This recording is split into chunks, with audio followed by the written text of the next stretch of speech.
भारतीय राजनीति के दादा प्रणब दा हमारे बीच नहीं रहे। 84 साल की उम्र में प्रणब मुखर्जी ने अंतिम सांस ली। वो पिछले कई दिनों से बीमार थे और अस्पताल में भर्ती थे। बीते दिनों प्रणब मुखर्जी कोरोना पॉजिटिव पाए गए थे। उनकी सर्जरी भी हुई थी। प्रणब मुखर्जी के बेटे अभिजीत मुखर्जी ने ट्वीट कर प्रणब मुखर्जी के निधन की जानकारी दी। राजनीति के इस दादा का जन्म 11 दिसंबर 1935 को बंगाल के बीरभूम जिले में हुआ था। प्रणब दा को राजनीति का सबक घर से ही मिला। यही कारण था जो प्रणब दा को सबसे बड़े ओहदे और सम्मान तक लेकर आया। प्रणब दा ने कलकत्ता विश्वविद्यालय से इतिहास, राजनीति शास्त्र और कानून की डिग्री हासिल की। प्रणब दा को भारतीय राजनीति में एक विद्वान चरित्र के रूप में सम्मान हासिल रहा। क्लर्क, पत्रकार और टीचर के तौर पर काम किया। फिर 1969 में पिता के नक्शे कदम पर चलते हुए राजनीति में आ गए। 2008 में उन्हें पद्म विभूषण और 2019 में भारत रत्न से सम्मानित किया गया। भारतीय राजनीति में प्रणब दा का नाम विरोधी भी सम्मान से लिया करते हैं। एक क्लर्क और एक टीचर से फिर सियासतदान और राष्ट्रपति बनने का सफर। प्रणब के राजनीतिक कैरियर में 3 बार ऐसे मौके आए जब लगा कि प्रधानमंत्री बनेंगे, लेकिन तीनों बार प्रणब दा प्रधानमंत्री नहीं बन सके। वे कितने काबिल थे, इसका अंदाजा पूर्व प्रधानमंत्री मनमोहन सिंह के एक बयान से लगा सकते हैं। 3 साल पहले मनमोहन सिंह ने कहा था कि जब मैं प्रधानमंत्री बना तब प्रणब मुखर्जी इस पद के लिए ज्यादा काबिल थे, लेकिन मैं कर ही क्या सकता था। कांग्रेस प्रेसिडेंट सोनिया गांधी ने मुझे चुना था।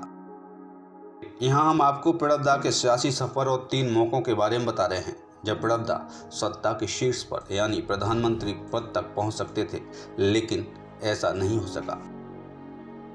इंदिरा की कैबिनेट में प्रणब दा नंबर 2 पर रहे।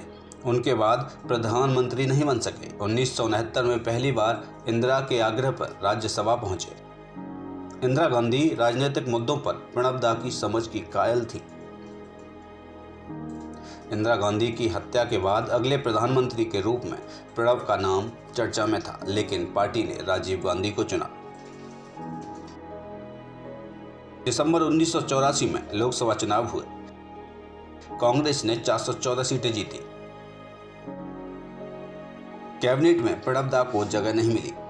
बाद में उन्होंने लिखा, जब मुझे पता चला कि मैं कैबिनेट का हिस्सा नहीं हूं तो दंग रह गया, लेकिन फिर भी मैंने खुद को संभाला। पत्नी के साथ टीवी पर शपथ ग्रहण समारोह देखा। 2 साल बाद यानी 1986 में प्रणब दा ने बंगाल में आरएसी का गठन किया। 3 साल बाद राजीव से उनका समझौता हुआ और आरएसी का कांग्रेस में विलय हो गया।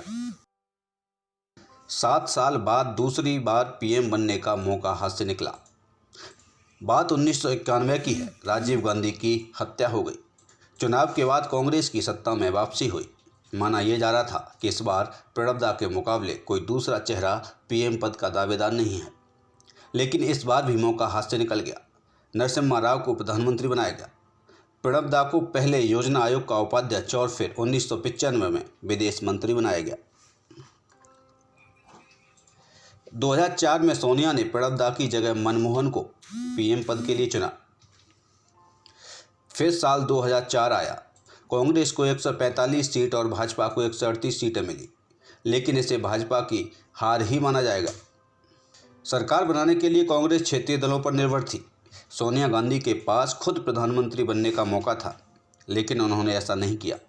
प्रणब मुखर्जी का नाम फिर चर्चा में था, लेकिन सोनिया ने जाने माने अर्थशास्त्री मनमोहन सिंह को प्रधानमंत्री पद के लिए चुना। मनमोहन सिंह की कैबिनेट में भी नंबर 2 रहे प्रणब दा। 2012 तक प्रणब दा मनमोहन सिंह की कैबिनेट में नंबर 2 रहे। प्रणब दा ने 2004 से 2006 तक रक्षा, 2006 से 2009 तक विदेश और 2009 से 2012 तक वित्त मंत्रालय संभाला।